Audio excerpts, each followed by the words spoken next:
Bahwa Adam itu adalah manusia yang lama yang berdosa. Dan ini kita mengetahui dengan baik di dalam kitab Kejadian bagaimana peristiwa kejatuhan manusia yang pertama itu. Kejatuhan manusia pertama ini membuat relasi yang sebelumnya berada di dalam keharmonisan dengan Allah, berada di dalam kedekatan dengan Allah, kini menjadi rusak oleh dosa Adam. Sehingga Adam ini adalah kepala umat manusia yang lama yang berdosa. Oleh dosa manusia pertama ini, maka diwariskan kepada kita umat manusia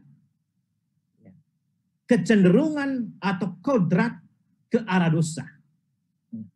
Sehingga relasi kita dengan Allah menjadi semacam ada jurang dan kita tidak bisa lagi mengalami kebahagiaan itu, tidak bisa lagi mengalami keharmonisan itu dalam relasi dengan Allah. Dan pada akhirnya di dalam seluruh perjalanan itu, ketika manusia semakin jauh dengan Allah, kita melihat para saudara, Tuhan tidak pernah tinggal diam. Dia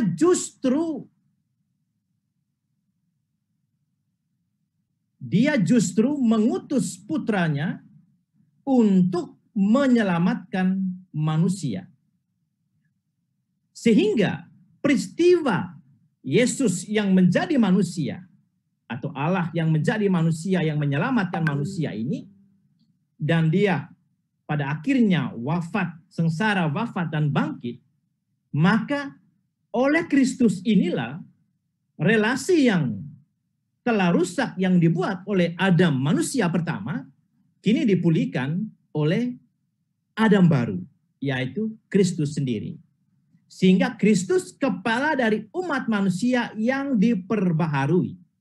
Saya katakan di sini, dia adalah kepala umat manusia yang diperbaharui.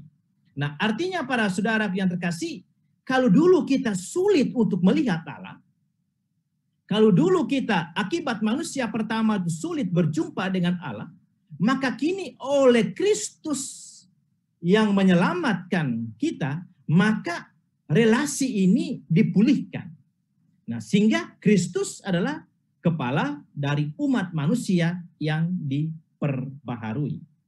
Nah, maka dengan demikian konsekuensinya sangat jelas para saudara yang terkasih, bahwa ketika Yesus datang untuk menyelamatkan kita, ketika Yesus memberikan dirinya untuk kita, maka sebenarnya di dalam melalui Kristus ini Allah Tritunggal ini ingin menganugerahkan kepada kita suatu partisipasi dalam hidup Allah sendiri. Jadi kita di sini melihat bahwa berkat Kristus, berkat sengsara, wafat dan kebangkitan Kristus, kita diundang kembali untuk berpartisipasi, ambil bagian dalam kehidupan Allah. Dan inilah suatu kabar gembira para saudaraku yang terkasih. Suatu warta gembira di mana berkat kebangkitan Kristus, hidup kita yang dulunya tidak bisa berpartisipasi di dalam kehidupan Allah, maka kini kita ambil bagian di dalam kehidupan Allah. Dan ini semua adalah jasa Kristus sendiri. Ini adalah karya besar yang dibuat oleh Yesus sendiri. Dan ini terjadi karena jasa dan penebusan Kristus. Maka tadi saya katakan di slide sebelumnya, Kristus adalah manusia, Allah atau Adam yang menyelamatkan kita, yang memberikan pembaharuan kepada kita semua. Jadi di sini kita melihat para saudaraku yang terkasih, sebuah kata kunci adalah bahwa berkat Kristus kita ini semua manusia itu diundang untuk ambil bagian dalam kehidupan Allah, untuk ambil bagian di dalam kehidupan Allah sendiri atau menuju kepada kebahagiaan yang sempurna itu. Nah, sekarang bagaimana ya kita untuk berpartisipasi dalam kehidupan Allah ini? Nah, jadi inilah semacam ya suatu warta gembira ya para saudara yang terkasih ya, suatu berkat dan yang diberikan kepada umat manusia ya, karena melalui Tuhan ya kita bisa kembali dalam kehidupan Allah sendiri. Nah, ini dilakukan oleh Yesus dan berkat penebusan Yesus, sehingga jurang yang dulu itu antara Allah dan manusia itu ya, saya katakan ya bolehlah sebut jurang antara Allah dan manusia itu yang sulit diseberangi, maka dengan salib Kristus, dengan kebangkitannya, kini ada jalan menuju kepada Allah, sehingga kita semua berpartisipasi di dalam kehidupan Allah sendiri. Maka para saudara yang terkasih, sampai saat ini kalau kita merenungkan ya bagaimana Tuhan ini berkorban ya, memberikan dirinya untuk kita, maka sampai saat ini kita dapat katakan bahwa kita ini bangga menjadi orang Katolik. Karena melalui iman kita kepada Kristus dan Yesus, kita boleh mengenal Kristus dan kita bisa diundang ke dalam kehidupan Allah itu sendiri. Lalu bagaimana karya penebusan Kristus ini kepada kita umat manusia?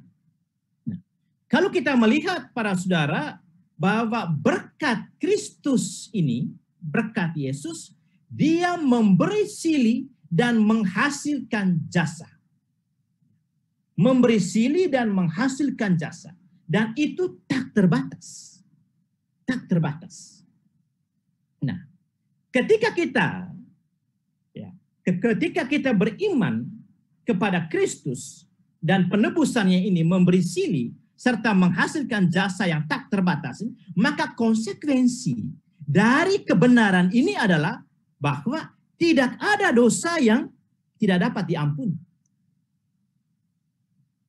Karena Tuhan Yesus sudah memberi silih dan menghasilkan jasa yang tak terbatas.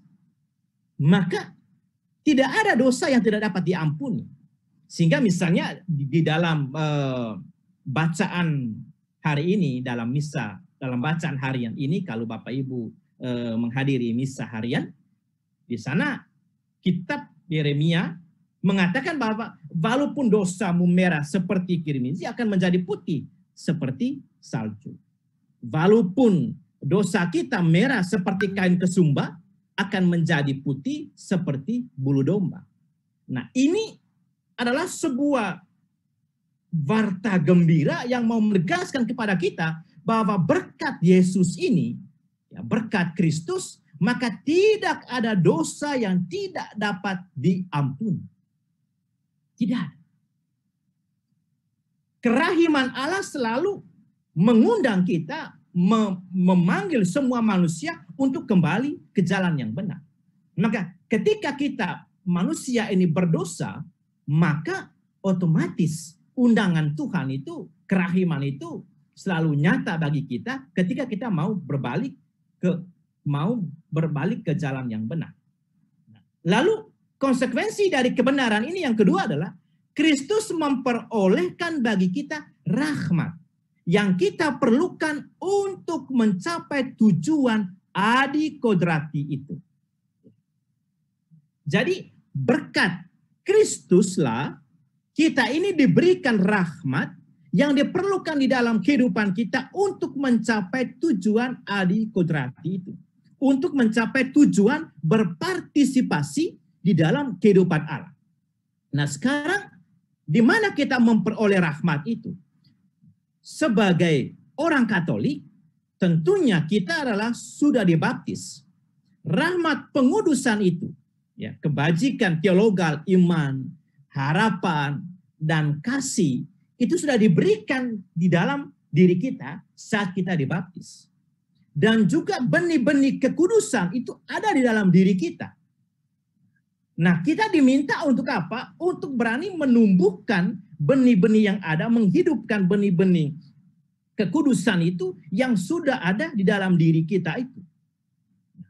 Sehingga para saudara yang terkasih, inilah suatu kebenaran yang perlu kita sadari bersama. bahwa Allah telah melalui Kristus itu memperolehkan bagi kita sebuah rahmat yang diperlukan untuk kita untuk mencapai tujuan adi kodrati. Artinya rahmat yang diberikan kepada kita untuk kita bisa berpartisipasi di dalam kehidupan Allah sendiri. Ambil bagian di dalam kehidupan Allah sendiri. Nah, di sini kita melihat misalnya sebagai contoh, ya, sebagai contoh di dalam perjalanan sejarah iman kita, misalnya para kudus, para martir, itu adalah orang-orang yang menghidupi, menanggapi undangan Tuhan itu dengan baik, sehingga mereka pada akhirnya mengalami kebahagiaan bersama Allah. Nah, karena rahmat untuk yang membantu kita untuk bisa sampai kepada tujuan adi kodrati itu telah diberikan oleh Allah di dalam diri kita, atau benih-benih itu sudah ada dalam diri kita secara khusus melalui rahmat baptis. Maka dari pihak kita diminta ini, Bapak Ibu yang terkasih, diminta sebuah kerjasama. Ada kerjasama.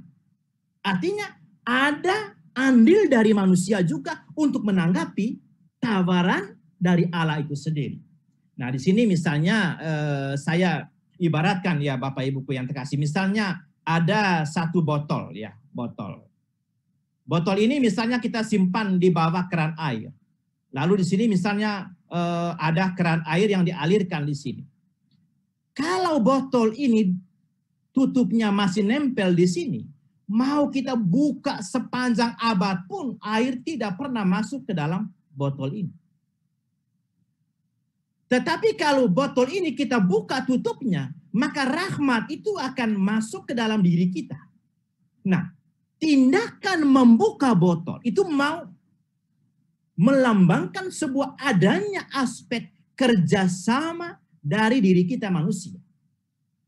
Allah sudah memberikan rahmat-rahmat itu kepada kita semua, kepada gerejanya. Misalnya sebagai contoh yang lain lagi, rahmat itu melalui sakramen-sakramen yang diberikan kepada kita. Dan sakramen-sakramen itu tidak hanya menuntut kita tinggal diam, tapi ada sebuah gerak dari bawah, gerak dari kita untuk menuju kepada Allah.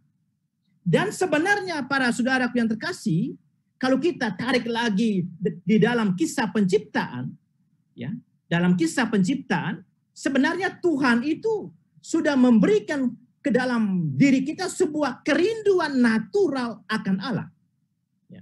Ini yang di dalam bahasa Latin disebut sebagai desiderium naturale. Artinya ada sebuah kerinduan natural yang Tuhan tanamkan dalam diri kita untuk kita bisa bergerak menuju kepada Allah.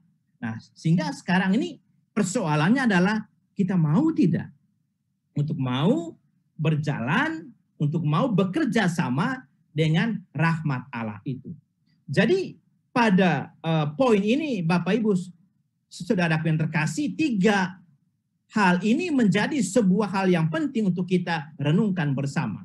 Bahwa tidak ada dosa yang tidak dapat diampuni, lalu Kristus memperoleh bagi kita rahmat untuk dapat kita sampai kepada tujuan adi kodrati itu, lalu dari pihak manusia dibutuhkan suatu kerjasama untuk menanggapi tawaran dari Allah itu.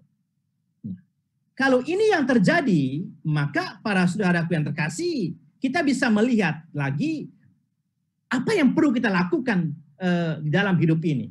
Ini menjadi suatu pertanyaan kita. Apa yang perlu saya lakukan sebagai orang Katolik untuk bisa sampai kepada kehidupan berpartisipasi dalam kehidupan Allah? Nah, mari kita melihat. Saya mengajak kita para saudara yang terkasih untuk melihat kita selalu belajar dari Yesus sendiri. Yesus menjadi teladan hidup kita. Ini masuk kepada poin yang kedua tadi. Yesus menjadi teladan hidup kita. Apa yang dibuat oleh Yesus, inilah yang mau kita ikuti dalam kehidupan ini sebagai orang-orang Katolik. Kalau kita melihat para saudara yang terkasih, bahwa Kristus ini, ia menjadi teladan hidup adi kodrati kita. Dia menjadi teladan. Dia telah turun ke dalam dunia, masuk ke dalam sejarah hidup manusia, merasakan, mengalami seperti apa yang kita alami, ya. Lalu dia mengerti bagaimana beratnya penolakan, penderitaan. Nah, ini dia lewati itu semua sehingga mau menunjukkan kepada kita bahwa inilah jalannya. Sehingga Tuhan mengatakan dalam Injilnya, akulah jalan kebenaran dan kehidupan. Kita diminta sebagai orang Katolik untuk bisa meneladani Kristus, supaya manusia atau kita ini ambil bagian atau berpartisipasi dalam hidup Allah. Sehingga di sini pada slide ini saya tulis, hidup Kristiani adalah meneladani Kristus, menghayati hidup ilahi. Artinya ketika kita meneladani hidup Kristus, maka ya tentunya kita pada akhirnya menghayati hidup ilahi itu. Nah, pertanyaannya adalah begini Bapak Ibu yang terkasih. Bagaimana supaya kita ini menghayati hidup ilahi itu? Atau bagaimana supaya saya ini bisa sampai kepada persatuan dengan Allah itu? Bagaimana saya bisa memaknai hidup dalam dunia ini untuk saya hayati sebagai orang Katolik, dan pada akhirnya saya bisa sampai kepada persatuan dengan Allah itu. Nah, saya di sini membaginya para saudaraku yang terkasih ke dalam 3 hal penting. Ya. Karena tadi kita melihat bagaimana kita meneladani Kristus, maka untuk kita bisa sampai kepada kehidupan adikodrati itu, maka saya melihatnya bahwa di dalam diri Kristus terjadi 3 hal ini. Yang diminta dari kita ada transformasi dalam Kristus, ada transformasi dalam cinta, dan pada akhirnya ada transformasi dalam kemuliaan.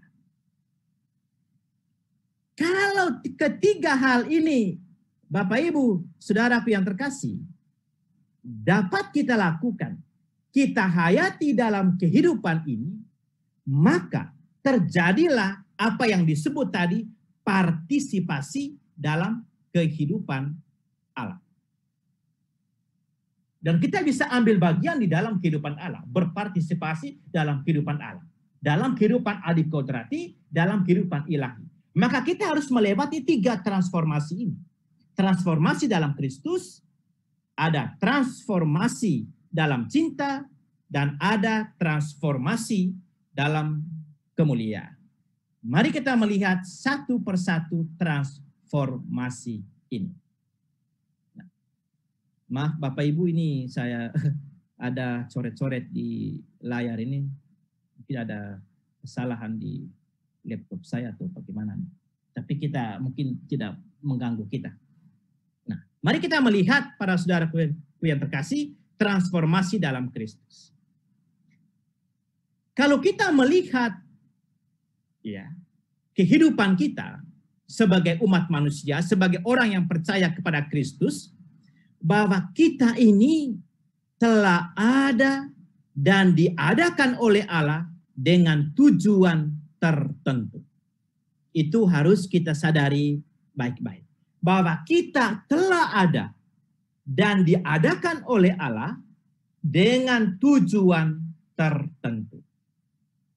Maka, kalau kita diadakan oleh Allah dengan tujuan tertentu, maka yang mengubah kita pertama-tama sebagai orang Kristen, sebagai orang Katolik adalah Kristus. Itu dulu. Yang mengubah kita pertama-tama sebagai orang Katolik adalah Kristus. Maka dengan demikian para saudara yang terkasih, proses kita sebagai orang Kristen, sebagai orang Katolik adalah untuk menjadi serupa dengan Kristus.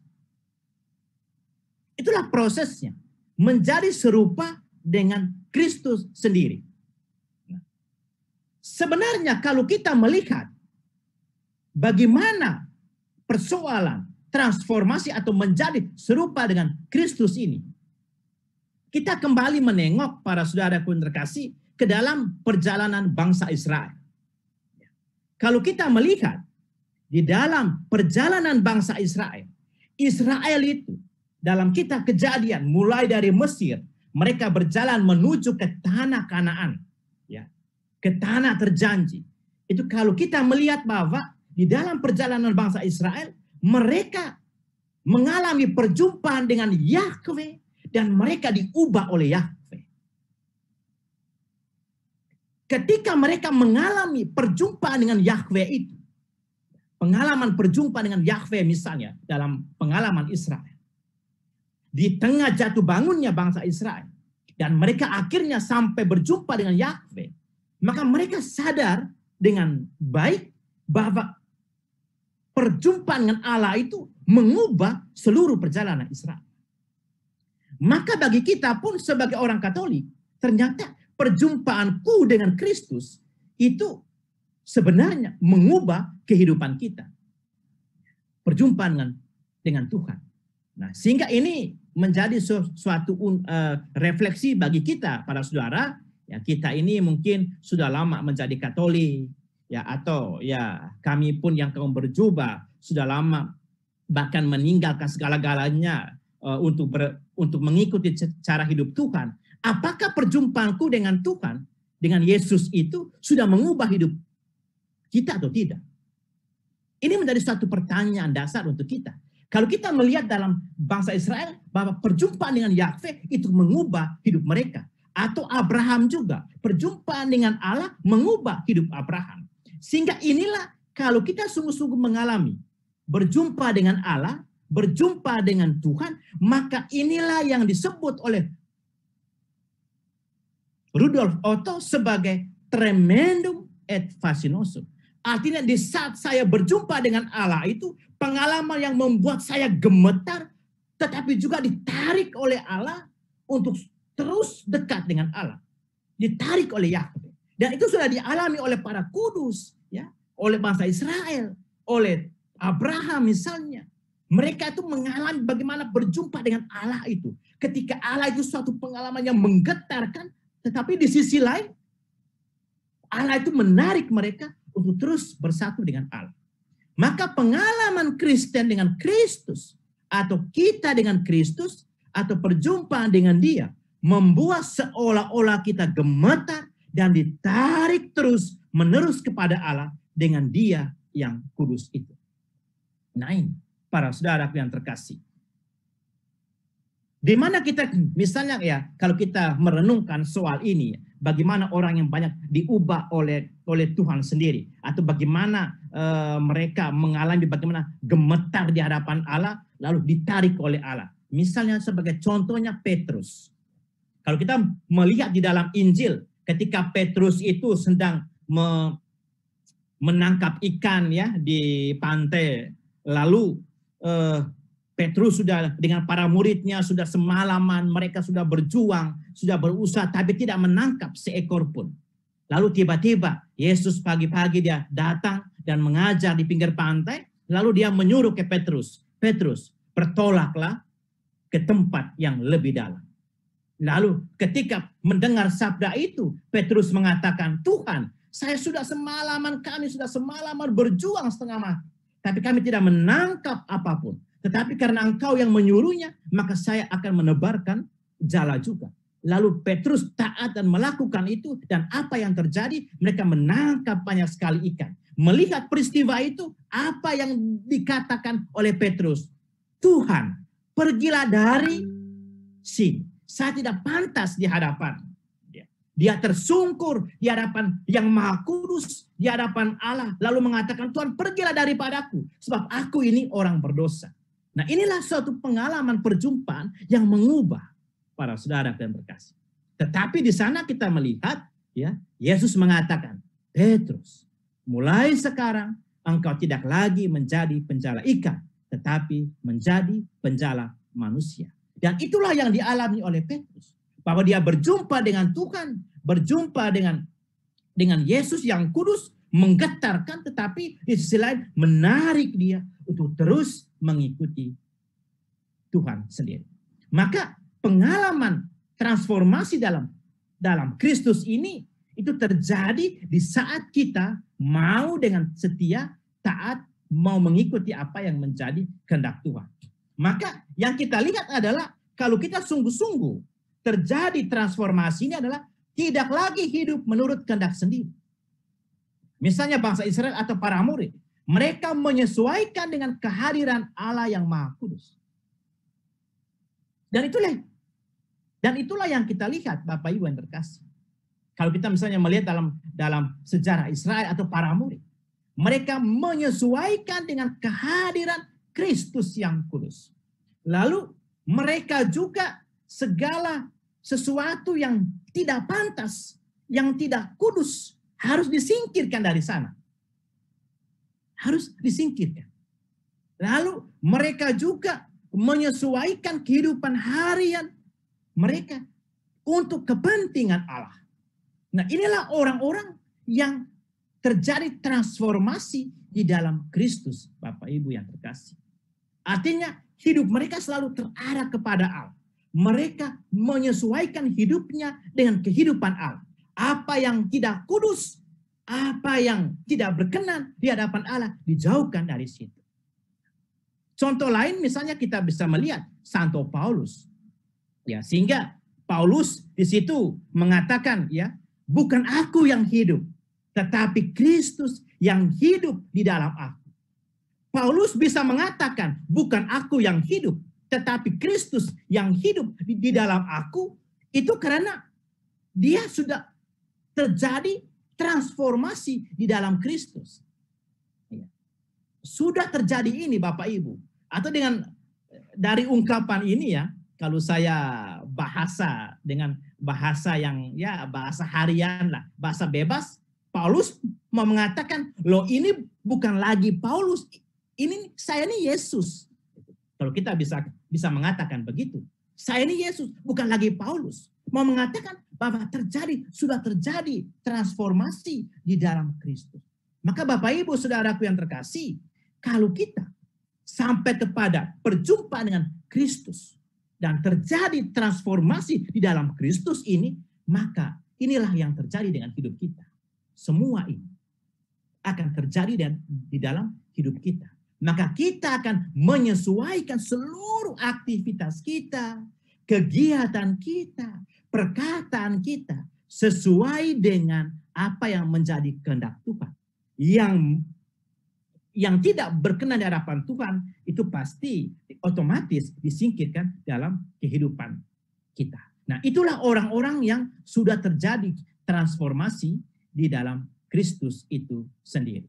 Nah, inilah kalau kita melihat ya sebagai suatu kesimpulan pada poin ini, bahwa apa yang dibuat, apa yang dialami oleh bangsa Israel, para murid tadi, Petrus tadi, Paulus tadi, para kudus tadi, mereka adalah terjadi transformasi kehidupan. Transformasi kehidupan. Jadi seolah-olah ya di sana mereka sudah bukan seolah-olah, mau mengatakan bahwa Kristus sudah menjadi nyata di dalam hidup mereka. Mereka menjadi Kristus yang lain dan menghadirkan Kristus itu di dalam kehidupan mereka.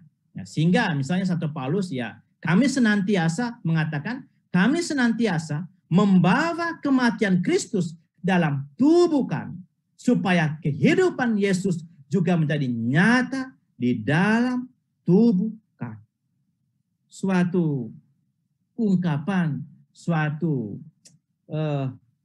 perkataan dari Paulus yang memang sungguh-sungguh dalam, Bapak Ibu Saudara yang terkasih, mau mengatakan bahwa dia sudah terjadi transformasi dalam kehidupan.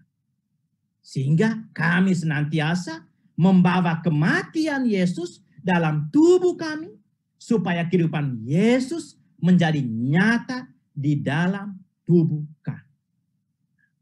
Para saudaraku yang terkasih, ketika melihat soal ini, bagaimana orang yang terjadi transformasi ini, saya ingin membagikan kepada kita sekalian suatu pengalaman real, suatu pengalaman nyata, bagaimana yang dialami oleh Sir San Francis Jack.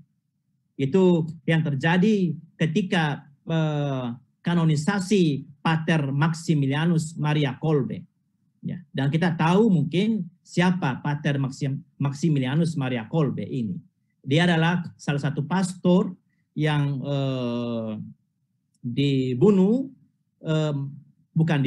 memberikan dirinya untuk menggantikan Sersan Francis Jack ini seorang menjadi kamp konsentrasi.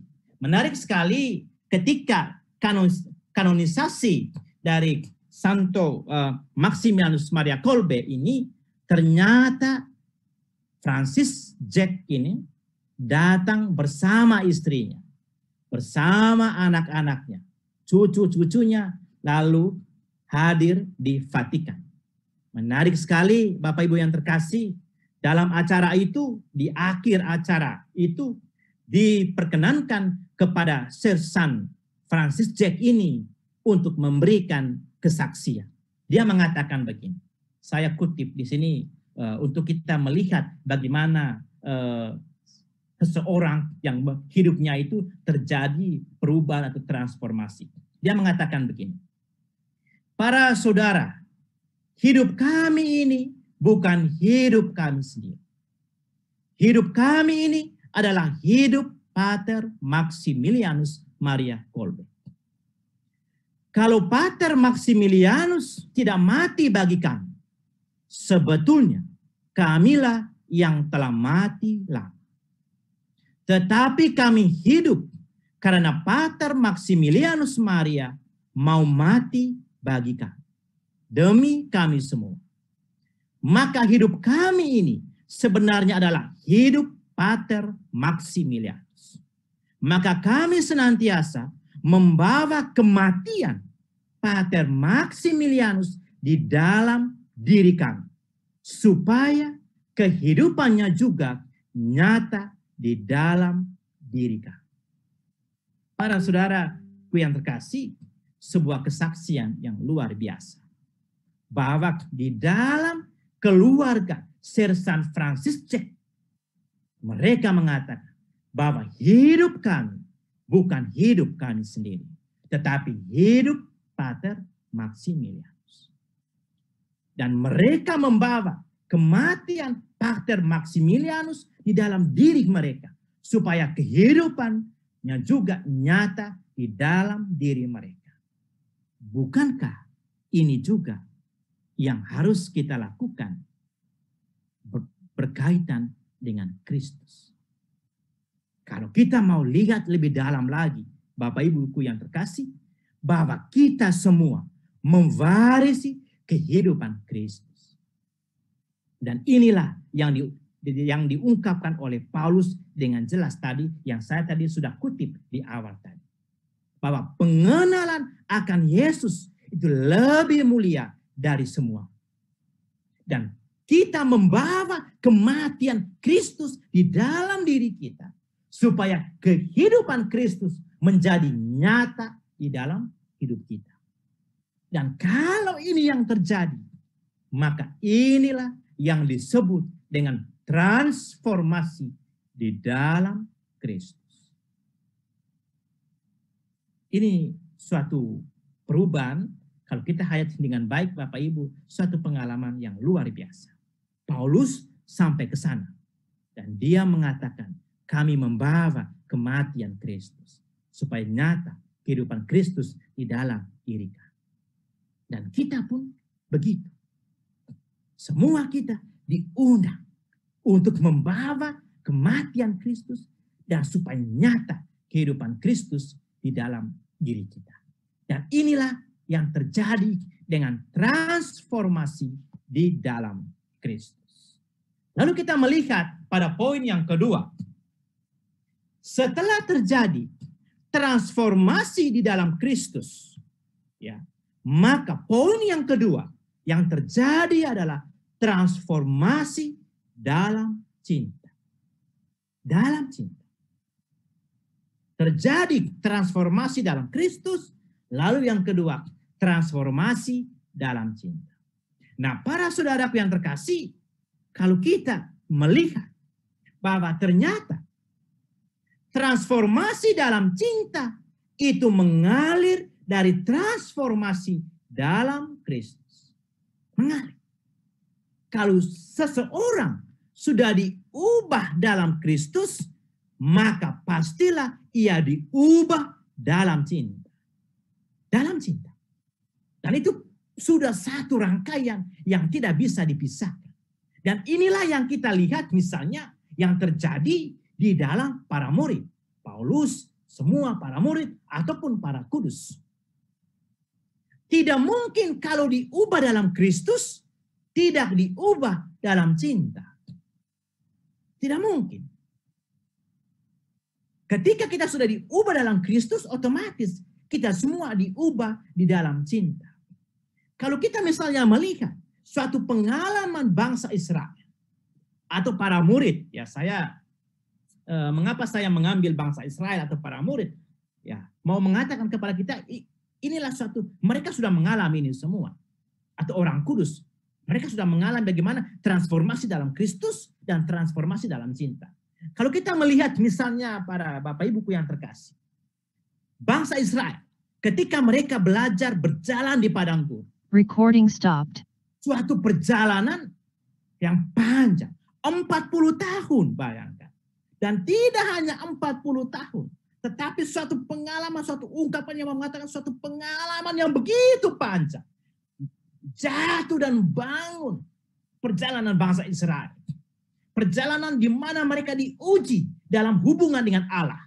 Suatu hubungan dalam arti tertentu saya katakan benci dan cinta, cinta dan benci. Tapi suatu hubungan itu memurnikan hubungan mereka dengan Yahweh. Bapak Ibu. Suatu pengalaman yang indah dari bangsa Israel. Ataupun misalnya para murid jatuh bangun, pergumulan yang luar biasa. Para murid dengan perjumpaan mereka dengan Kristus. Misalnya kalau kita melihat, terkadang Allah itu marah dengan bangsa Israel.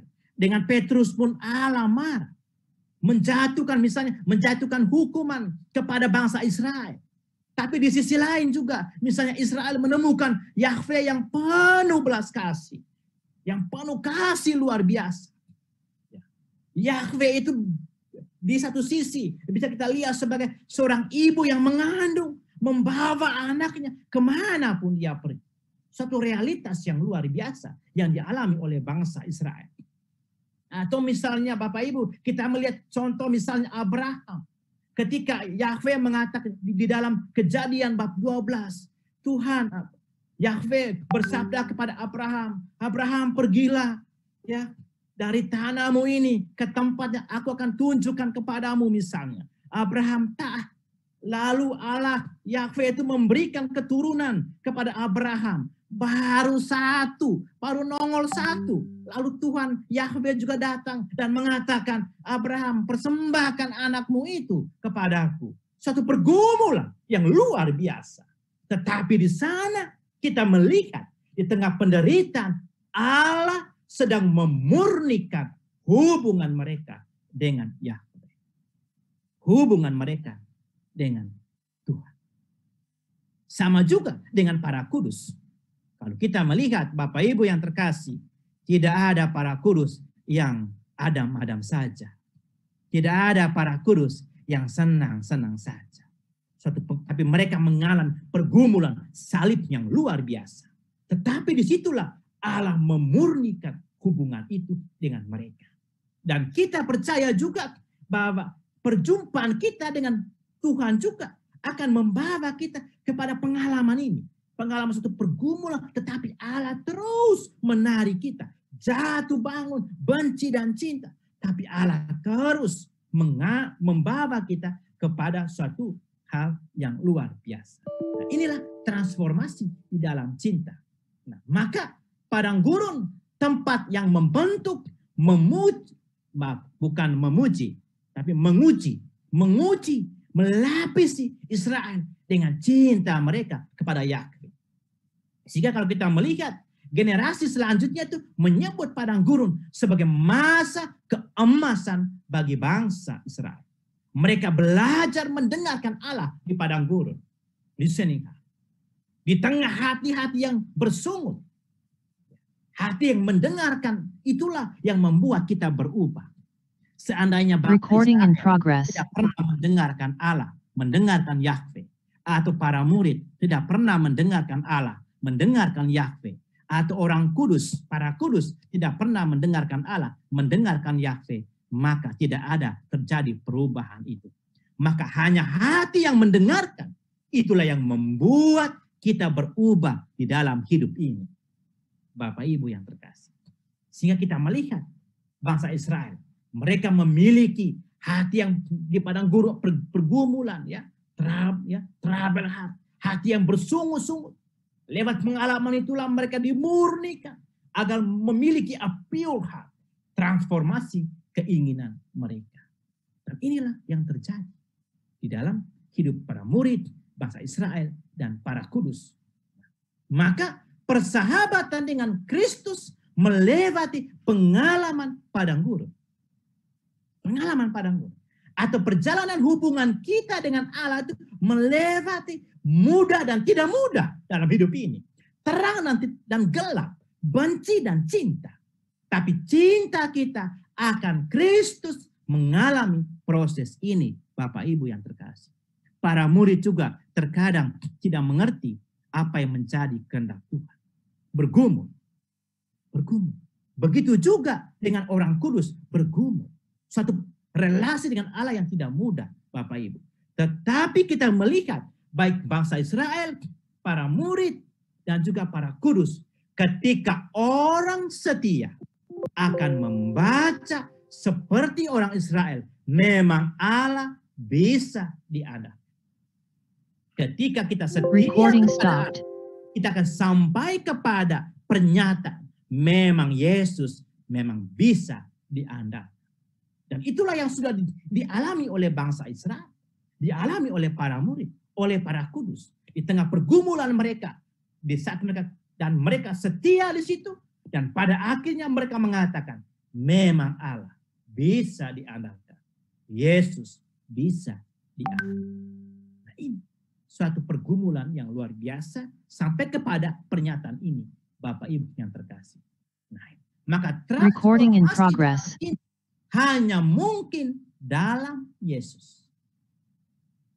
Transformasi dalam cinta hanya mungkin dalam Yesus. Mengapa? Karena Yesus adalah sang cinta itu. Maka tadi kalau kita terjadi ada transformasi dalam cinta, maka tadi kita akan ambil bagian di dalam apa?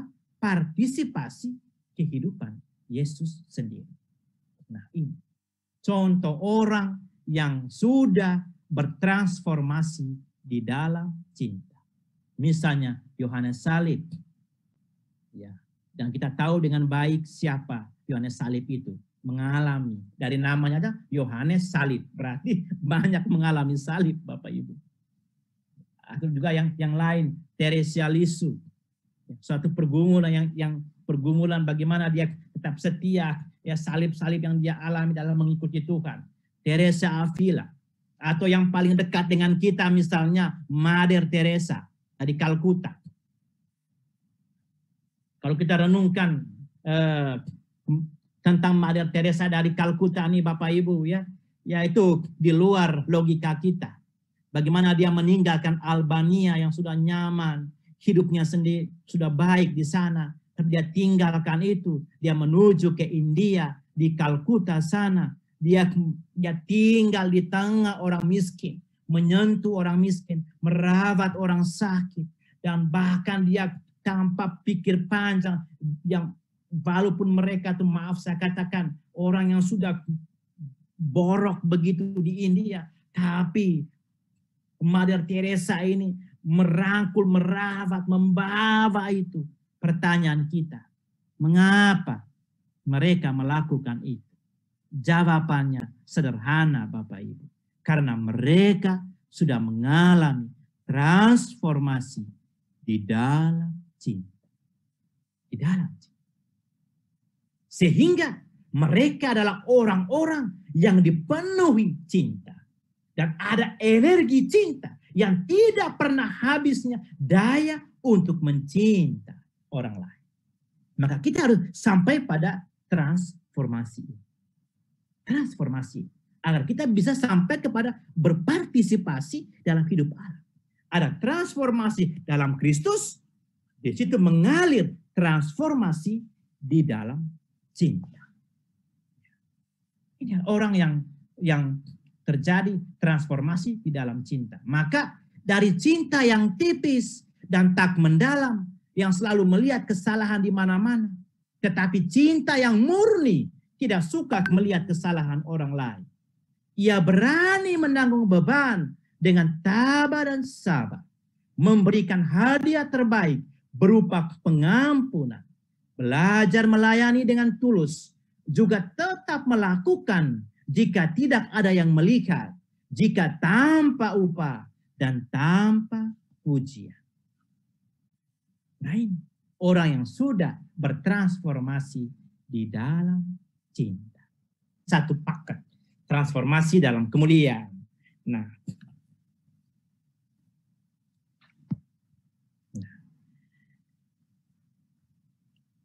kalau kita melihat para saudara-saudariku yang terkasih, inilah juga yang dialami misalnya oleh bangsa Israel, oleh para murid, dan oleh para kudus. Jadi ketika mereka berjalan dan sudah terjadi dalam transformasi cinta tadi di tengah jatuh bangunnya, maka pada akhirnya mereka terjadi transformasi di dalam kemuliaan. Mari kita melihat ini lebih dalam lagi. Jadi kalau kita melihat misalnya dalam sejarah perjalanan bangsa Israel, mereka berjalan menuju tanah terjanji, ya, tanah terjanji, dengan penuh kesusahan, dengan berat, tetapi dengan arah yang jelas. Makanya tadi saya sudah mengatakan bahwa kita ada dan diadakan dengan satu tujuan tertentu. Ada satu tujuan. Israel juga berjalan dengan ada satu tujuan. Kita juga berjalan satu tujuan. Israel juga, para murid juga berjalan dengan satu tujuan. Di depan ada tanah yang membahagiakan. Kalau dalam konteks Israel, yang mengalirkan susu dan madu.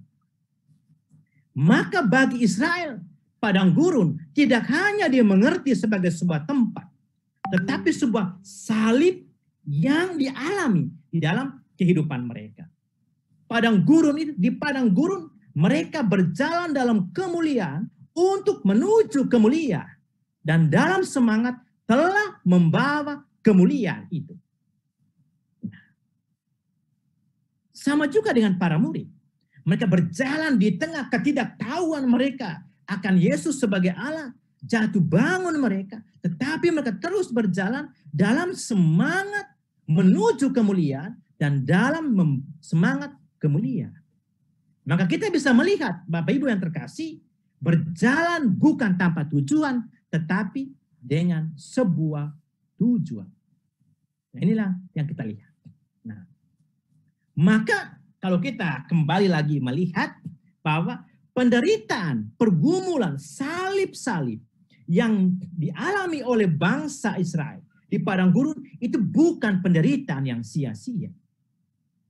Atau pergumulan salib yang dialami oleh para kudus bukanlah penderitaan salib yang sia-sia. Dan kita lihat dari Yesus. Yesus mengalami salib menuju kemuliaan. Menuju kemuliaan. Tidak ada kemuliaan tanpa salib. Tidak ada. Tapi kemuliaan diperoleh melewati salib.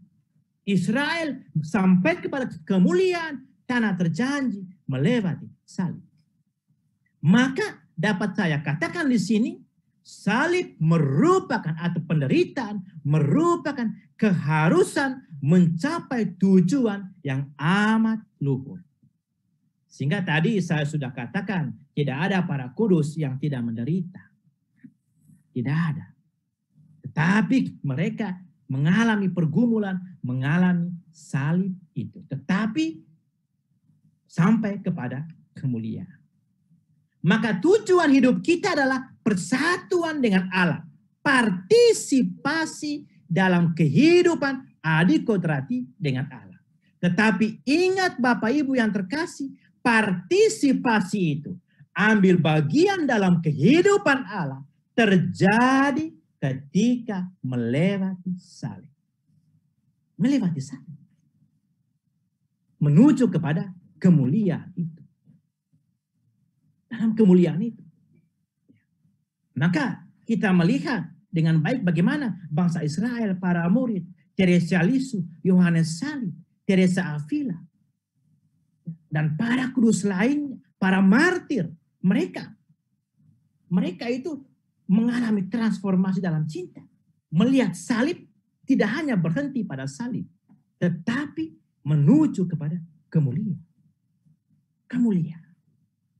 Sehingga kita melihat sisi lain dari hidup kita sebagai orang Kristen, supaya kita bisa sampai kepada partisipasi dengan Allah adalah salib. Salib, Bapak Ibu.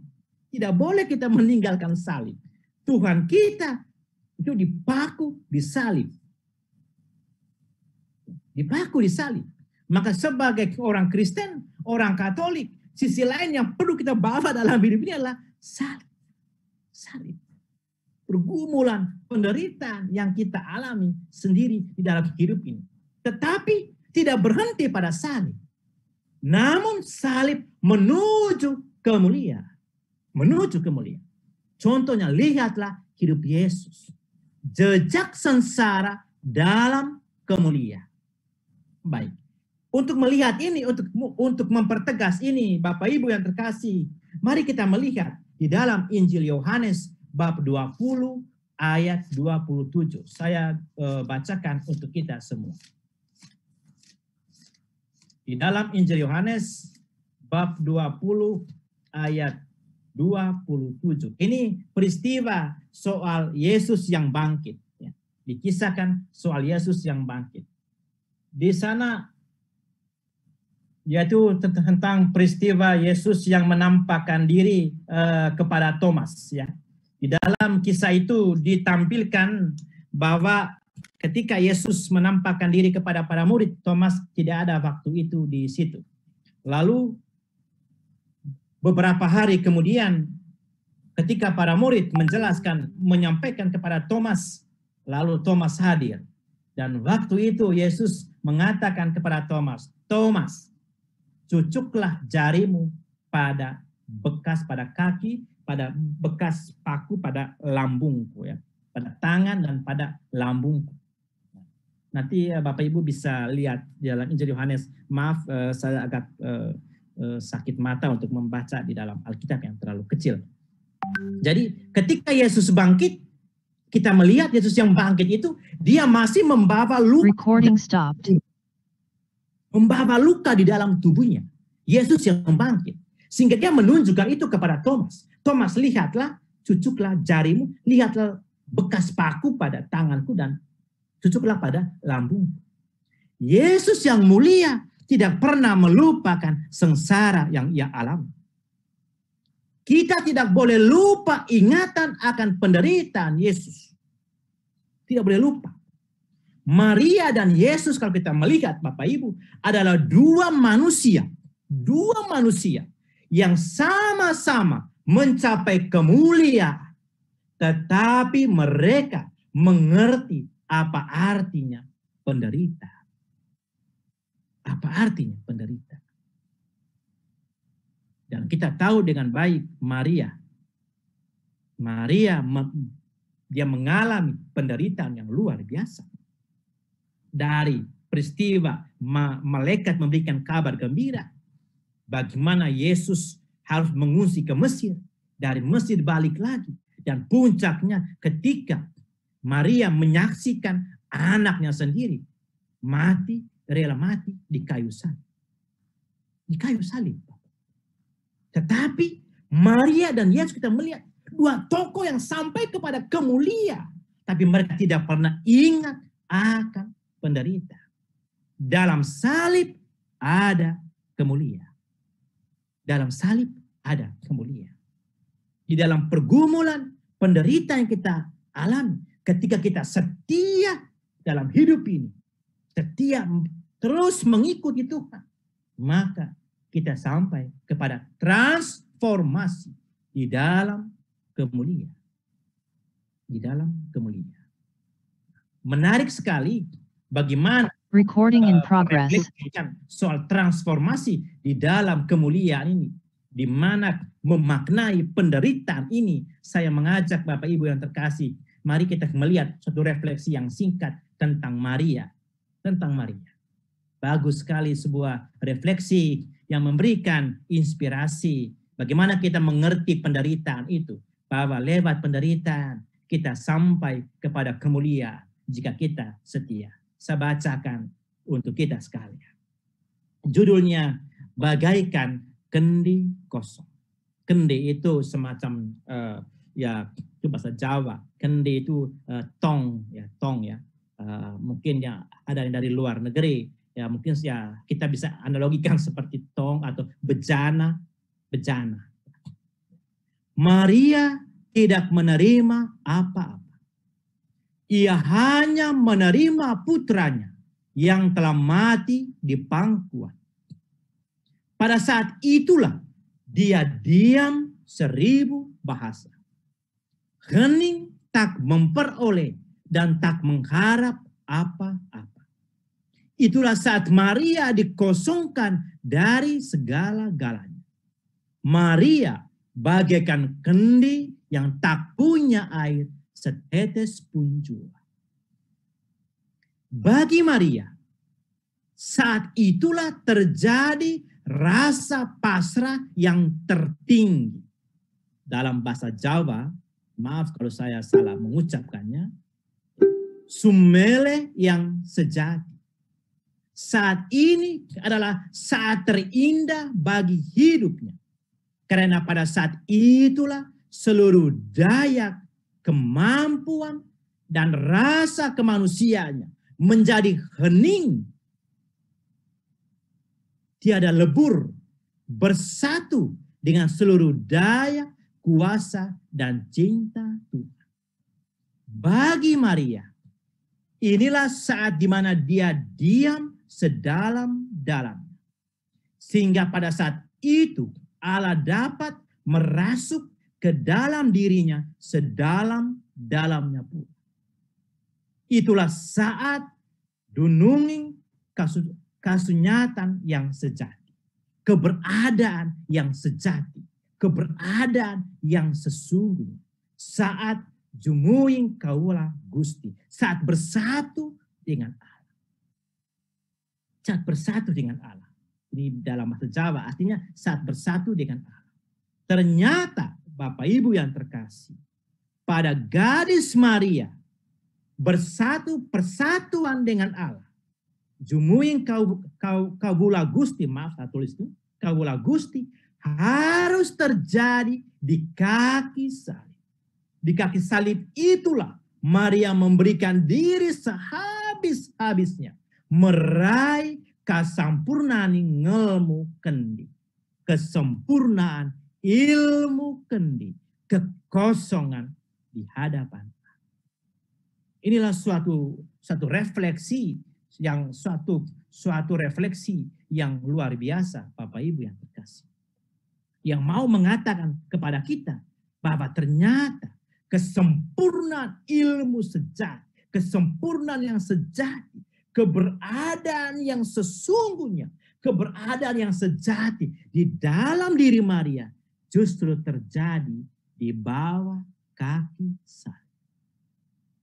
Kaki salib. Sebuah penderitaan berguru. Persatuan dengan Allah. Bayangkan tadi seluruh daya, seluruh kemampuan Maria, seluruh rasa kemanusiaan sungguh-sungguh menjadi hening di situ.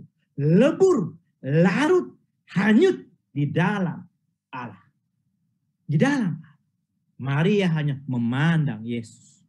Suatu tatapan kepasrahan yang besar. Suatu perubahan yang luar biasa. Bapak Ibu yang terkasih. Bagaimana orang yang bertransformasi di dalam kemuliaan itu.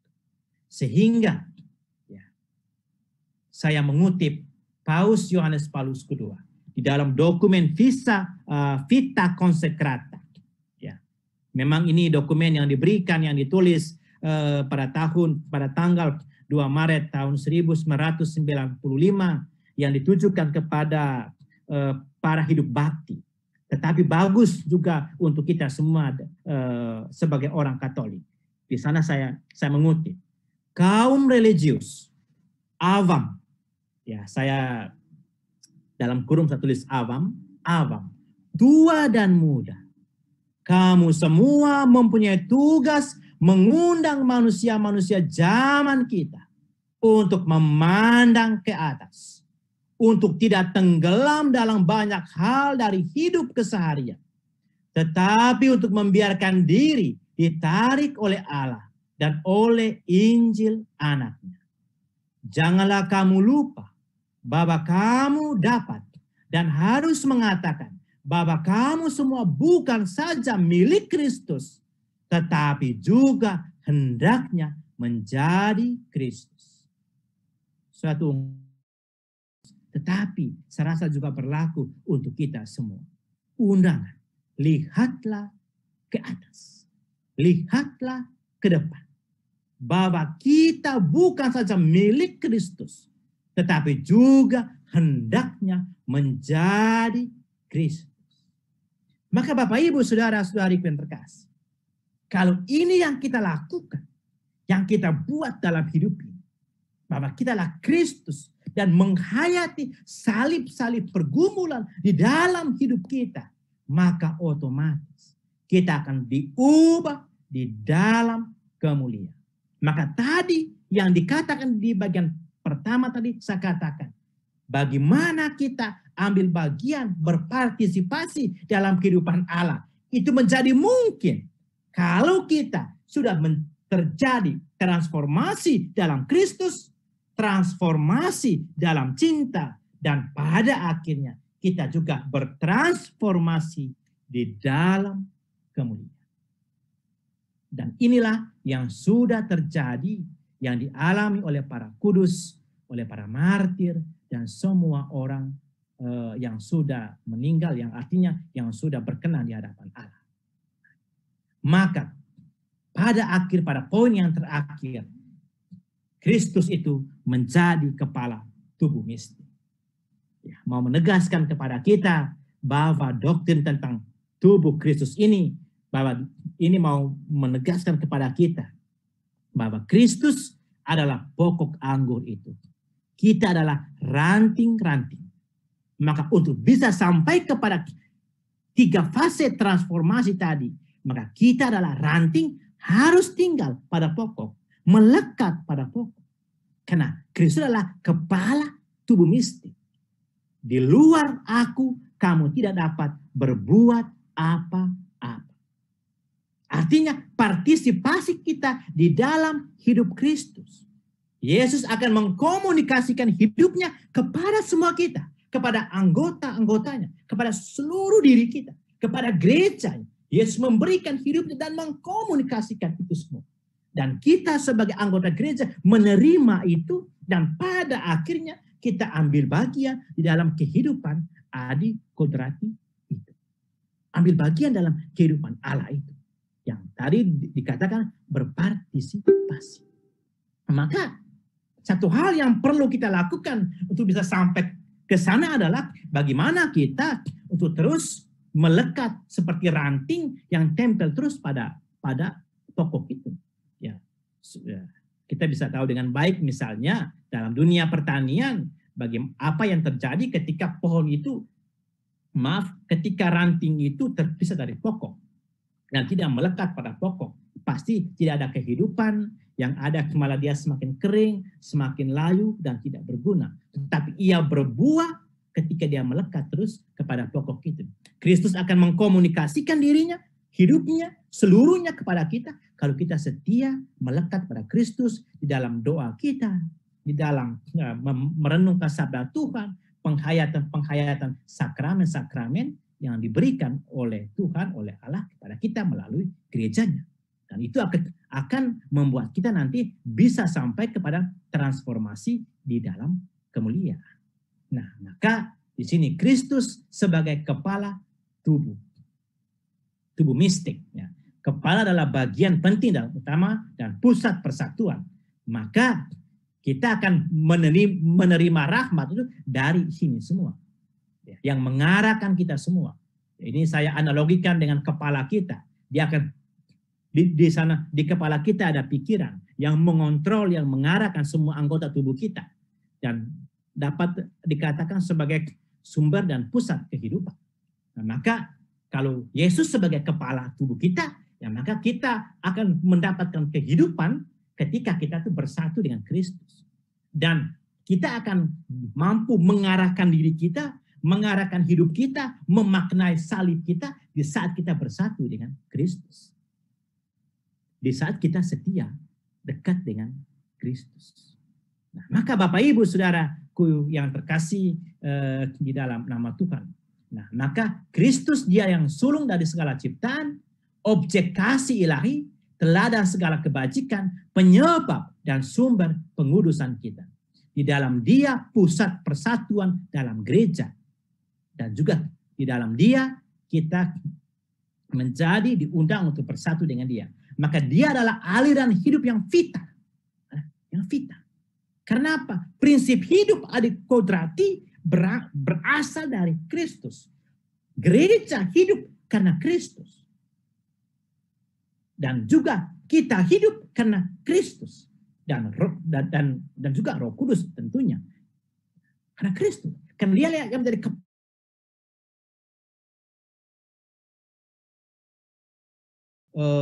beberapa hal yang dapat saya bagikan untuk membantu kita, ya bagaimana kita menghayati hidup kita sebagai orang Kristiani untuk ambil bagian di dalam kehidupan Kristus.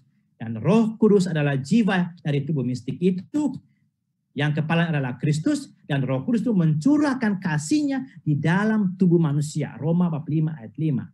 Dan setiap anggota tubuh mistik Kristus adalah kita semua yang dibaptis, dan kita semua diundang oleh Allah untuk masuk ambil bagian di dalam partisipasi hidup adikodrati itu. Dan kita bisa ambil bagian di dalam kehidupan adikodrati itu ketika kita bertransformasi dalam Kristus, bertransformasi dalam cinta, dan tentunya pada akhirnya bertransformasi di dalam kemuliaan.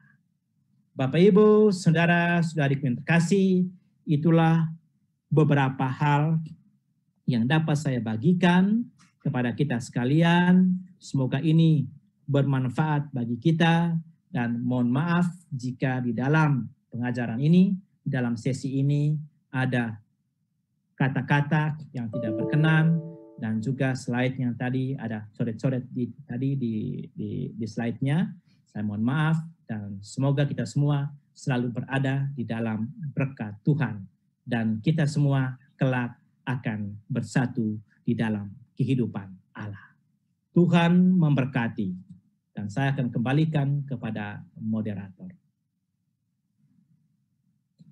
Baik, terima kasih Romo untuk pengajaran yang dibawakan pada malam hari ini. Nah, bisa kita simpulkan bahwa dalam pengajaran ini, hidup Kristiani tidak lain adalah meneladan Kristus yang adalah penyebab dan sumber pengudusan kita. Baiklah, saat ini kita akan memasuki sesi tanya-jawab.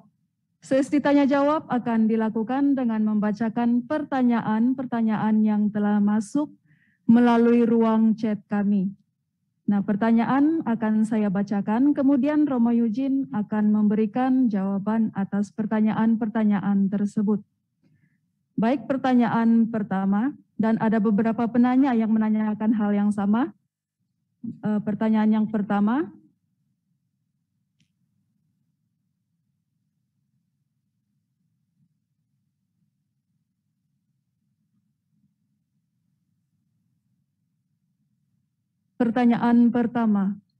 kok tidak ada dosa yang tidak dapat diampuni? Bagaimana dengan dosa menghujat Roh Kudus? Dipersilakan menjawabnya, Romo. Baik,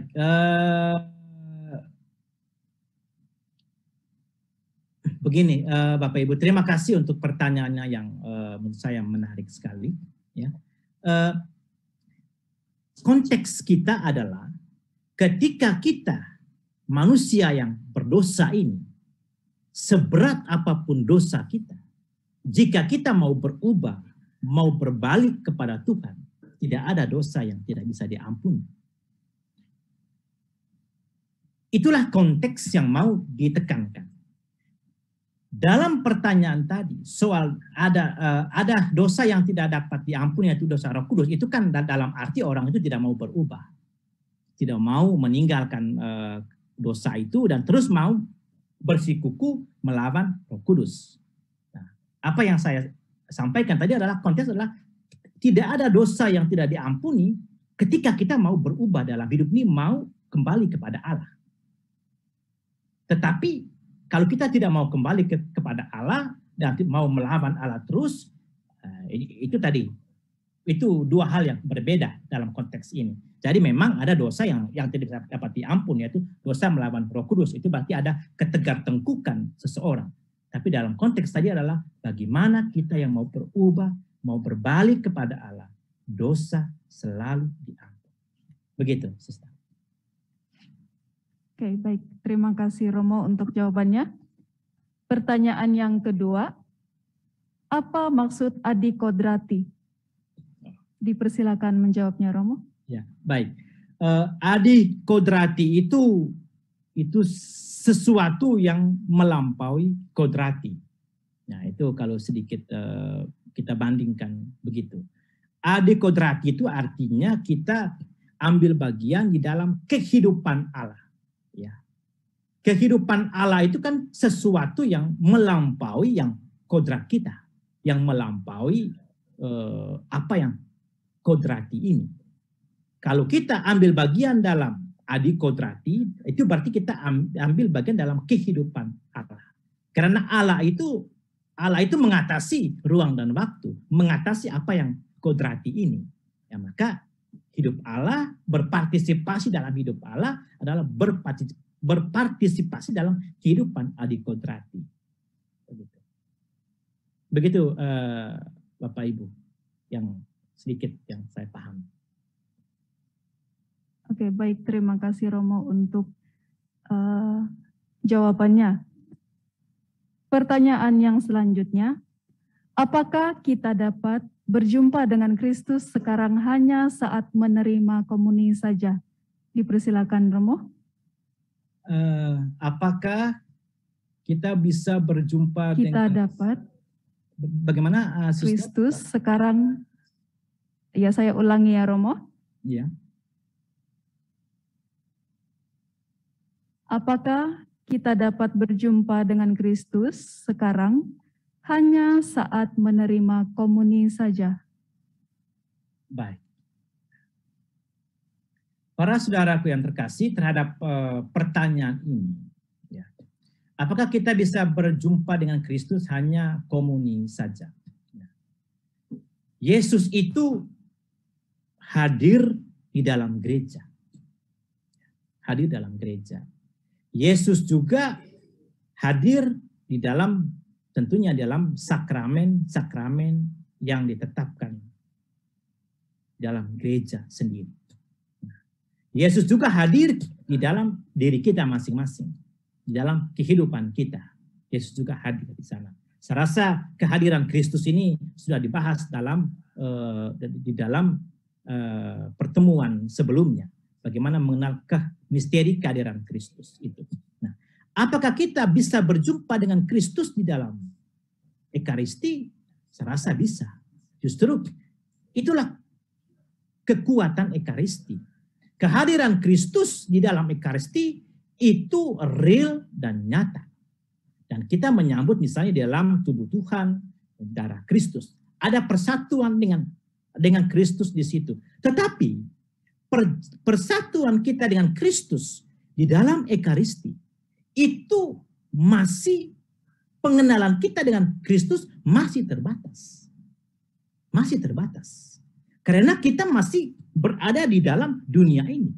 Apa yang terjadi di dalam dunia ini, pengenalan kita di dalam dunia ini tentang Kristus, itu masih sifatnya terbatas. Nah, pengenalan yang total, pengenalan yang sempurna, itu adalah terjadi ketika kita beralih di dalam dunia ini. Yang tadi saya katakan adalah menuju kepada transformasi kemuliaan. Di saat kita menerima Yesus di dalam Ekaristi, tentunya kita berjumpa dengan Kristus.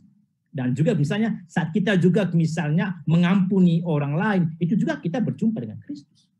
Di saat kita memaknai salib kita dan kita mau setia menghayati salib kita, itu juga kita berjumpa dengan Kristus. Tapi memang perjumpaan itu yang nyata, yang real itu di dalam Ekaristi. Tetapi tetap dalam wilayah terbatas. Mengapa terbatas? Karena kita masih terbatas sebagai manusia untuk mengerti, untuk memahami kehadiran Kristus di dalam Ekaristi.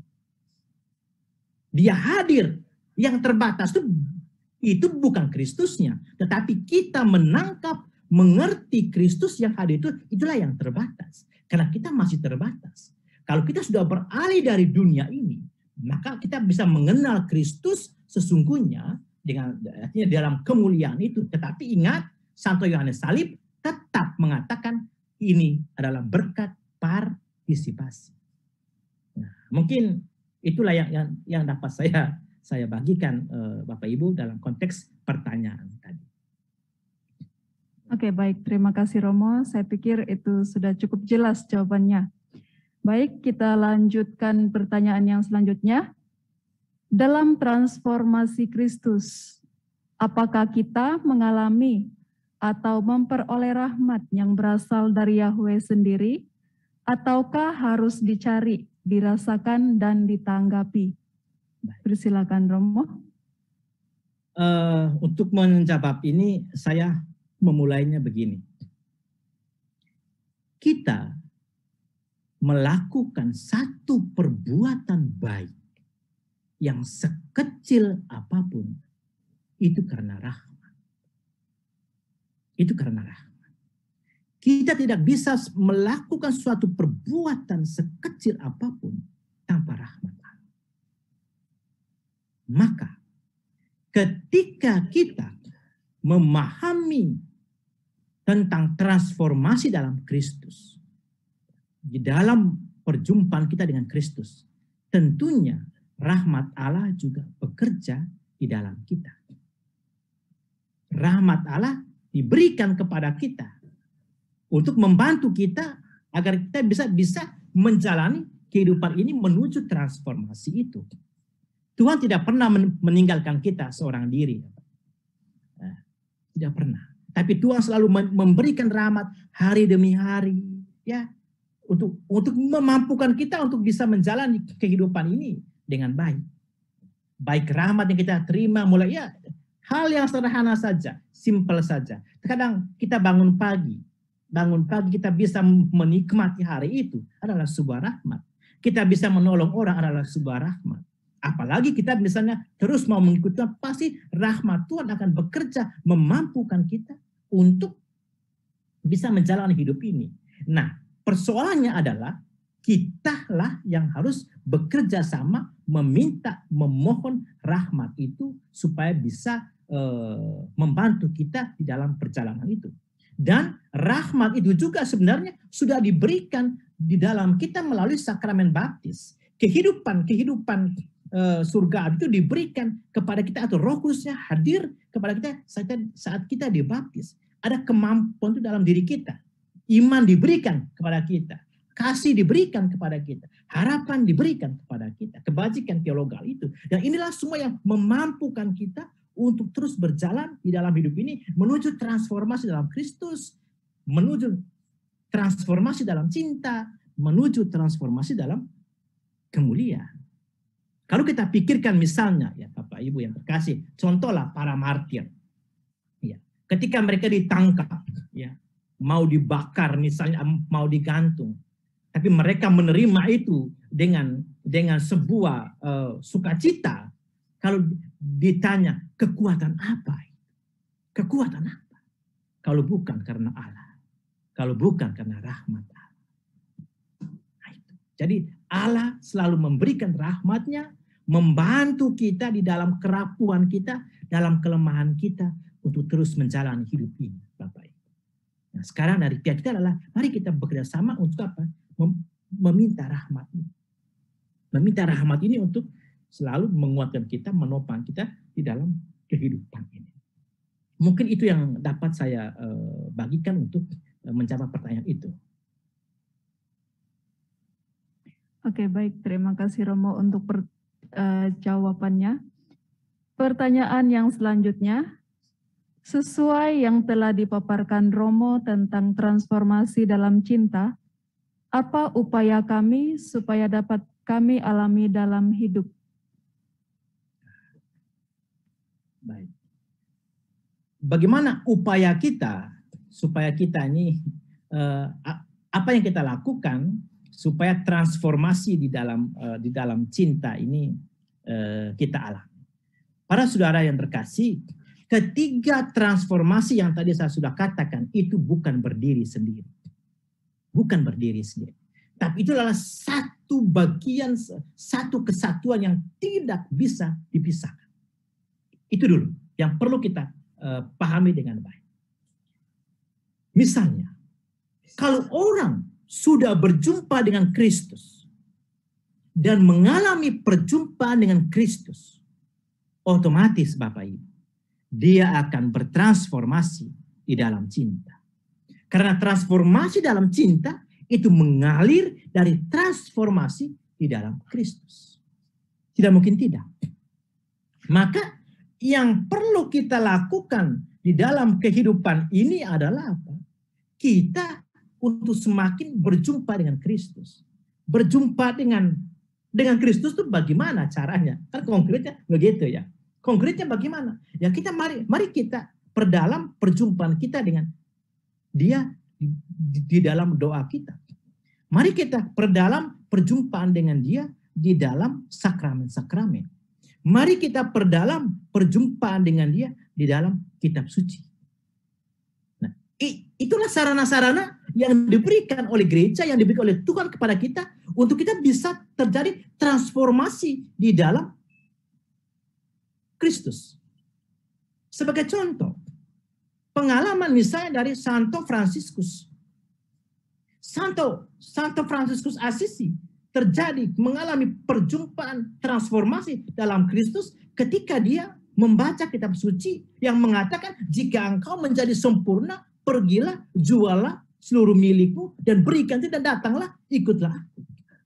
Ketika dia sudah berjumpa dengan Tuhan di dalam kitab suci, di dalam sabdanya, otomatis mengalir dengan sendirinya transformasi di dalam cinta. Itu sudah satu kesatuan. Kalau orang sudah diubah di dalam cinta, otomatis Bapak Ibu terjadi transformasi di dalam kemuliaan. Jadi kalau kita mau sempitkan, mau konkretkan lagi adalah apa yang perlu saya lakukan adalah mari kita semua, Bapak Ibu dan saya yang ngomong pun diminta hari demi hari juga untuk mari perdalamkan perjumpaan kita dengan Kristus melalui doa kita, kitab suci, sakramen-sakramen. Dan kalau kita terus berjumpa dengan Kristus, ya pasti terjadi perjumpaan dalam cinta, transformasi dalam cinta dan transformasi di dalam Kristus. Nah, yang terjadi selama ini Bapak Ibu, ya bukan kita ya, orang di luar sana ya. Kalau di dalam Zoom ini saya rasa kita punya niat baik. Yang kalau kita melihat, yang terjadi selama ini adalah antara altar dengan pasar itu dipisahkan. Ya, saya mengatakan begitu. Antara gereja dengan masyarakat dipisahkan. Itu adalah dua hal yang perlu kita hayati bersama. Artinya begini, apa yang terjadi di gereja, perjumpaan kita di gereja, kita hadirkan, kita bawa di tengah masyarakat, dalam keluarga kita. Yang saya tadi sebut pasar tadi. Jadi apa yang kita alami, yang kita dengar, yang kita perjumpaan kita, persatuan kita dengan Kristus di dalam Ekaristi misalnya, itulah yang kita bawa di dalam kehidupan kita sehari-hari. Maka Tuhan, nah ini bagus sekali dalam masa Prapaskah ini Tuhan Yesus mengatakan, jika misalnya ada di dalam hati kita yang mengganjal misalnya dengan sesama kita, ketika kita sedang mempersembahkan suatu persembahan di mezbah, Tuhan mengatakan, tanggalkan itu. Pergilah, berdamailah misalnya dengan orang itu. Baru datanglah dan memberikan persembahan. Artinya mau mengatakan itu adalah satu kesatuan yang tidak bisa dipisahkan. Supaya kita bisa terjadi transformasi. Atau misalnya Bapak Ibu, contoh lain. Misalnya ketika, maaf saya lupa di dalam teks mana. Ketika Yesus berjalan dengan para muridnya, dia melihat pohon ara yang tidak berbuah. Memang benar, waktu itu bukan musim buah ara. Lalu Yesus mengutuk pohon ara itu.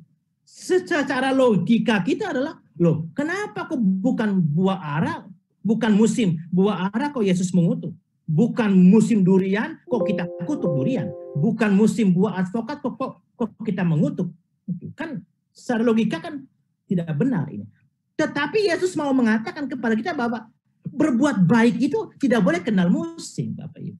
Menghadirkan Allah itu nggak boleh kenal musim. Kapanpun adalah musim bagi kita untuk berbuat baik, menghadirkan Kristus bagi orang lain. Nah, inilah suatu kesatuan yang tidak bisa dipisahkan antara supaya kita bisa menghayati atau bisa menghadirkan perjumpaan kita, transformasi kita di dalam cinta. Maka dalam perjumpaan dengan Kristus, otomatis kita akan berbuah di dalam kehidupan kita, berbuah baik dan atau tadi transformasi di dalam cinta. Ya, mungkin ini yang dapat saya bagikan. Baik, terima kasih Romo untuk jawaban yang sungguh mendalam bagi kita. Dan untuk pertanyaan yang selanjutnya, kita masih ada sekitar 10 menit lagi Romo.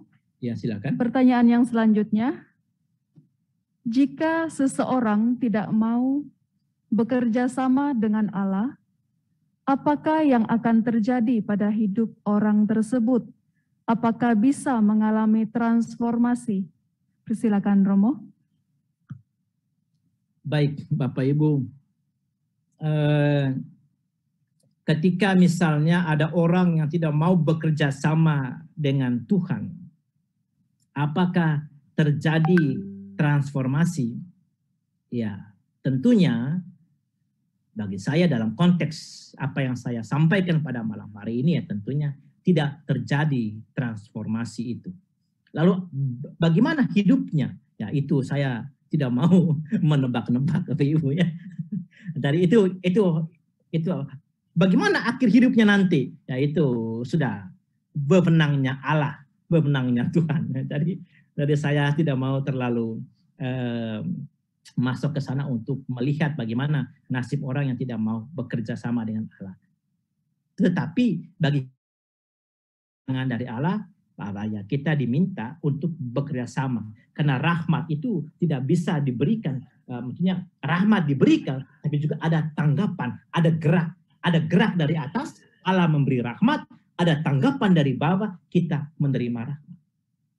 Dua hal ini harus berjalan bersama. Allah mencurahkan rahmat, yang tidak mau bekerja sama, nah itu bagaimana nasibnya, keadaan nanti, ya itu nanti kita bisa bertanya langsung Bapak Ibu, ketika kita nanti ada di surga ya, langsung bertanya ke Yesus atau ke Petrus lah, Petrus bagaimana orang-orang seperti ini, begitu Bapak Ibu. Oke, baik terima kasih Romo untuk jawabannya. Lalu kita lanjut lagi pertanyaan yang cukup mendalam Romo. Apakah pada saat pengosongan diri sehabis-habisnya seperti Bunda Maria di bawah salib, apakah daya kehendak bebas manusia juga dikosongkan atau dihilangkan? Persilakan Romo. Menurut saya satu pertanyaan yang cukup mendalam. Apakah kehendak bebas itu manusia dihilangkan? Tapi menurut saya kehendak bebas tidak dihilangkan di situ. Tetapi yang terjadi misalnya di dalam diri Maria adalah kehendak bebasnya itu larut, hanyut di dalam Allah. Ketika misalnya kita, ya Tuhan menciptakan kita dengan kehendak bebas. Dan saya dapat katakan dalam tanda petik, Allah seolah-olah kalah, ya, seolah-olah saya katakan, seolah-olah kalah dengan kehendak bebas manusia. Mengapa? Kalau Allah itu adalah Allah yang maha kuasa, mengapa dia membiarkan manusia itu memiliki kehendak bebas? Saya memberi ilustrasinya yang sangat simpel itu begini Bapak Ibu. Contoh, si A sangat mencintai si B. Lalu si A ini mencintai si B, tetapi si B mencintai si A. Nah, si A ini dia karena sakit itu tadi, karena terbakar oleh cintanya, maka dia memaksa si A ini atau si B ini ditangkap, disekap misalnya, ya, karena dia menginginkan si A ini menginginkan si B, disekap, dipaksa. Apakah bisa? Bisa. Tetapi pertanyaan lanjutannya adalah, apakah si B ini dengan bebas mencintai si A? Tidak. Kalau saya dapat analogikan ini, Tuhan bisa memaksa manusia untuk menarik manusia siapapun. Karena Tuhan adalah Tuhan yang maha kuasa. Tetapi Tuhan tidak mau. Tuhan tidak mau manusia itu mencintai dia secara terpaksa. Tuhan tidak mau. Nah, apakah kehendak bebas ketika kita mengalami pengosongan diri? Apakah serta-merta kehendak bebas hilang? Tidak hilang. Tetapi kehendak bebas, seluruh daya, seluruh kemampuannya, seluruh kehendaknya, seluruh pikirannya, seluruh resources dirinya itu larut di dalam Allah. Contoh, misalnya, ya, sebagai contoh, Abraham saya rasa punya kehendak bebas untuk menolak Allah, menolak Yahweh, mempersembahkan anaknya. Tetapi itu tadi, kehendak bebasnya itu larut hanyut di dalam kehendak Allah. Sehingga yang terjadi, yang kita lihat adalah iman yang besar dari Abraham itu. Iman yang besar dari Abraham itu. Makanya di bukti itu Tuhan menyediakan. Karena dia sungguh percaya pada itu. Tapi sebenarnya di dalam hatinya, dia bergumul sekali Bapak Ibu. Cuma di dalam teks mungkin tidak dikatakan. Dan kita mencoba meneropong ruang batinnya. Ketika anak satu-satunya diminta oleh Yahweh, apakah kita kok ada aja? Tidak. Pasti dia bergumul di situ. Suatu tarik menarik. Makanya saya selalu, ini menarik untuk kita renungkan sebenarnya di dalam Kejadian bab 12 ini. Apakah di dalam diri Abraham itu dia tidak mengalami pergumulan, penolakan? Saya rasa ada. Apakah Allah pernah bertanya? Apakah Abraham ini pernah bertanya, kok Tuhan dulu memberikan sabdanya kepada saya, mengatakan bahwa keturunanku sebanyak bintang di langit, sebanyak pasir di pantai. Kok baru nongol satu, kok Tuhan sudah ambil? Apakah Tuhan kontradiksi di dalam sabda? Oh tidak, Tuhan tidak pernah kontradiksi. Tidak pernah. Yang terjadi adalah seluruh kehendak bebas Tuhan, seluruh kehendak bebas Abraham atau Bunda Maria terarah kepada Yesus, kepada Allah. Mungkin saya dapat menjelaskan begini. Terima kasih. Oke, baik. Terima kasih Romo atas jawaban-jawaban yang telah diberikan. Maka dengan demikian berakhirlah sesi tanya jawab kita. Maka selanjutnya saya akan membacakan pengumuman mengenai penyelenggaraan kursus spiritualitas ini. Kursus spiritualitas yang selanjutnya akan diadakan pada hari Jumat, tanggal 18 Maret, jam 19.30 WIB, dengan judul Peranan Roh Kudus dalam Hidup dan Karya Orang Kristen, yang akan dibawakan oleh Pastor Sergius CSE. Demikian pengumuman mengenai penyelenggaraan kursus ini. dengan berakhirnya penyampaian ini, maka berakhir pula kebersamaan kita pada malam hari ini. Terima kasih untuk kehadiran dan partisipasi dari Bapak Ibu, saudara-saudari yang terkasih. Dan juga sekali lagi terima kasih untuk Romo Eugene untuk pengajarannya pada malam hari ini.